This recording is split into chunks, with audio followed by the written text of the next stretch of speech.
Hi నమస్తే good morning. మీ అందరికీ దసరా నవరాత్రి శుభాకాంక్షలు అండి. మీరు అందరూ సంతోషంగా ఉండాలని కోరుకుంటున్నానండి. ఈరోజు మా వాళ్ళు అమ్మవారిని పెడుతున్నారండి, విగ్రహాన్ని పెడతారు. చాలా బాగుంటుంది అసలు వీళ్ళు భలే చేస్తారండి. అసలు దానిగట్ట కూడా చాలా బాగా చేస్తారండి. ఈరోజు అందరూ గుడికి వెళ్తారండి, నేను కూడా వెళ్దాం అనుకుంటున్నానండి. ఇదిగోండి ఈరోజు దోసకాయ చేద్దాం అనుకుంటున్నాను. 3 దోసకాయలు తీసుకుని చెప్పుకున్నానండి.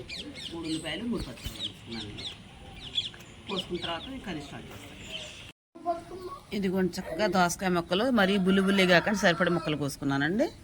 ఇదిగోండి ఉల్లిపాయ ముక్కలు కూడా కొంచెం పెద్ద పెద్దగా కోసాను. మొత్తం గ్రేవీ అయిపోతే మన దోసకాయ కూరలాగా అనిపిస్తుంది, దోసకాయ పచ్చడిలాగా అనిపించింది. అందుకని చెప్పి కొంచెం పెద్ద పెద్ద ముక్కలే కోసుకున్నానండి.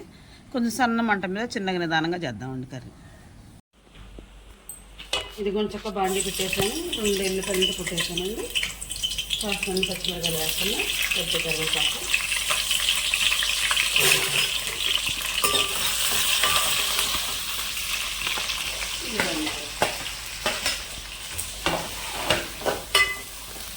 దోసకాయ ఎదురు మేము చక్క మెత్తల్లో రొయ్యలు వేసుకునేవాళ్ళం అండి. ఇప్పుడు వేసుకోవటం మానేసి అసలు ఎంత మానేసారో ఏది మానేశారండి.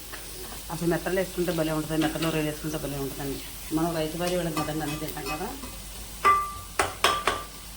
ఎక్కువ నేను రొయ్య వేసి ఉండదండి. ఉల్లిపాయలు పచ్చిమిరకాయలు కరివేపాకు ఇదంతా చక్కగా మంచిగా వేగిన తర్వాత అప్పుడు దోసకాయ వేస్తున్నాం అండి.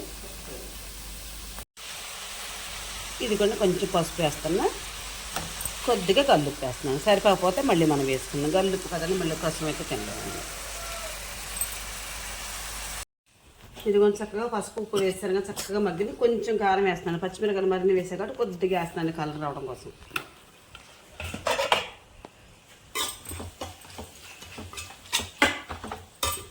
చూసారండి, ఈ విధంగా చక్కగా దోసకాయ కర్రీ రెడీ అయిపోయింది. నేను ఒక 5 నిమిషాలు ఉంచుకున్నా దించేసుకోవచ్చండి. ఈ దోసకాయ కూర నేను చేసే విధానం మీకు నచ్చితే నాకు ఒక లైక్ ఇవ్వండి. Please subscribe.